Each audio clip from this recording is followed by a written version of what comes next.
G'day everyone, these are very interesting days for us and I hope you're coping okay with all the changes that are happening around us. One change that we need to let you know is a decision last night by staff and elders in the light of the COVID-19 pandemic that we will no longer be meeting together for gathered worship on Sunday mornings. We're making this decision out of our love and concern for you, our congregation, but also out of love for our community. Our decision last night actually has been confirmed this morning when the government made the announcement that indoor gatherings of more than 100 people are now banned. We've put together a team of people.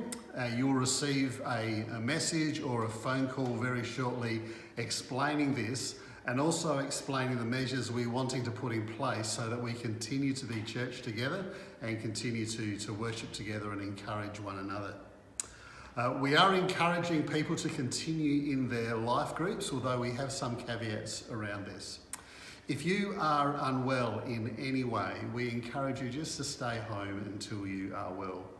We're also encouraging those who are 70 and over, or those who have chronic health conditions, not to meet in small groups.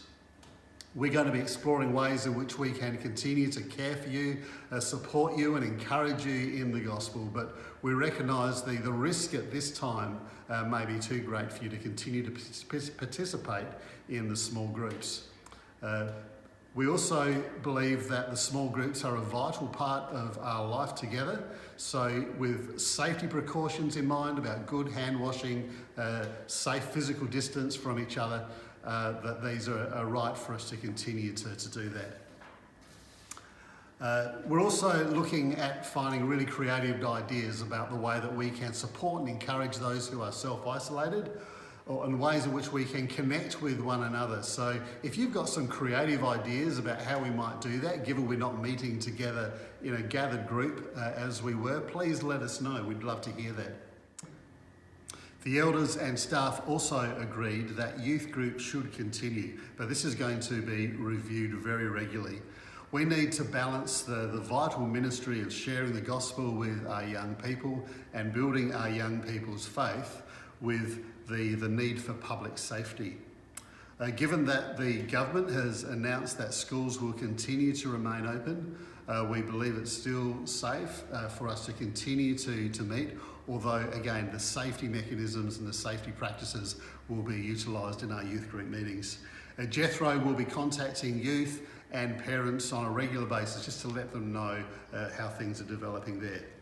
We will be filming a gospel message to play in your homes and in your small groups every Sunday, and we're encouraging groups to actually gather together at home so that we can continue to be a community together, but to do so in a safe way. This will be worked out in more detail in the coming weeks. For those who can't access the internet, we'll be looking at ways in which we can provide this material for you. We also recognise the importance for children and young families to continue to be connecting meaningfully with each other. And so we're exploring various creative ways in which you can do that. So if you've got some creative ideas about how young families and children can connect and support each other at a time like this, we'd love to hear them. For a long time, we have been talking about nurturing faith at home and connecting intergenerationally.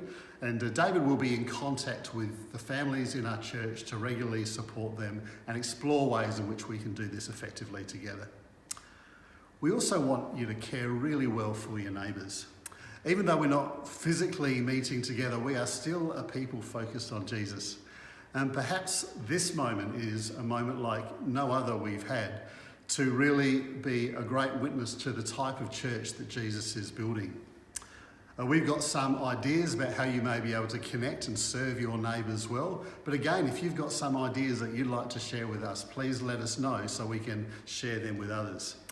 Rarely has the church been given an opportunity like this to be a genuine expression of love and hope to our community. This is not a time for retreat. We recognise some of us may be isolated, but we are called to press into the good news of the gospel. Now's the time to pray. Now's the time to read our scriptures. Now's the time to share our resources with others and to speak hope and share the gospel with our neighbours. Can I also encourage you to continue to give financially to the work of the gospel here at the church? Even though we're not gathering together on a regular basis, our staff continue to be doing their work to encourage you, to build you up in your faith. And we want to make sure that they continue to be connected and supported well. We love our staff and we want to really effectively care for their families. If you're not somebody who currently gives electronically, the office doors will be open in the normal Coro office hours and you can give your gift physically there, but really now is the time to actually press into our electronic giving and to sign up to that. We can help you get on board with all of that, but it really does help our church if you're able to actually give electronically. It seems as though things are developing every hour, so we'll aim to keep you informed whenever we make a major decision that affects you here at the church. We will use our normal communication channels, whether that be social media, through email or the web. We want to make it as easy as possible for everybody to be connected in this way. So stay tuned for hearing about ways in which you can be connected if you're currently not already connected in that way. Above all, let us remember the hope that we have to be the church at a time like this. Continue to pray, continue to read your scriptures, listen to worship music, be the people of hope that we are in Christ. As we have been singing at church in recent days, we have a God who is a waymaker, a promise keeper, a miracle worker.